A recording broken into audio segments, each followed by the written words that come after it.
Loop দিয়ে এই সুন্দর এবং এলিগেন্ট গলার ডিজাইনটি কীভাবে তৈরি করেছি চলুন দেখে নিই। প্রথমে আমি এখানে কতগুলো লুপ উল্টে নিয়েছি, এরপর 3 ইঞ্চি সাইজে কতগুলো লুপ কাটিং করে নিয়েছি। এরপর একটা ফিউজিংয়ে নর্মাল গোল গলা কাটিং করে তা আমি আয়রন দিয়ে বসিয়ে নিয়েছি। এরপর বক্রমের সাইডে যে 1/2 ইঞ্চি কাপড় ছিল তা মুড়িয়ে সেলাই করে নিয়েছি এবং এক্সট্রা যে কাপড়গুলো আছে তা কাটিং করে নিয়েছি। এরপর আমি কামিজের যে গলা কাটিং করে নিয়েছি সেখানে আমি এভাবে লুপগুলোকে বসিয়ে নিব 1 ইঞ্চি গ্যাপে গ্যাপে। দেখুন কীভাবে বসাচ্ছি, এগুলো আপনারা দেখলেই বুঝে যাবেন, আর বলার তেমন কিছুই নাই এখানে। আমি সেমভাবে পুরো গলাটার মধ্যে 1 ইঞ্চি পরপর লুপ বসিয়ে নিয়েছি।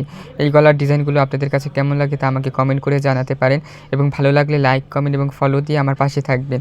আমার এই লুপগুলো বসানোর পর এক্সট্রা লুপগুলোকে আমি কাটিং করে এবার যে গলাটা তৈরি করে নিয়েছি সেই গলাটা আমি লুপের উপরে বসিয়ে নিচ্ছি। এতে করে ফিনিশিংটা একদম পারফেক্ট আসবে। কাজ করার ক্ষেত্রে ফিনিশিংটা সবচেয়ে গুরুত্বপূর্ণ। ফিনিশিং যত সুন্দর তত বেশি কাজটা পরিষ্কার এবং এলিগেন্ট হবে। তো আমি গলাটা বসিয়ে নেওয়ার পর গলার পট্টির মধ্যে একটা করে চাপ সেলাই দিয়ে নিচ্ছি। এভাবে চাপ সেলাই দিয়ে নিলেই আমার গলাটা একদম সুন্দরভাবে বসে থাকবে।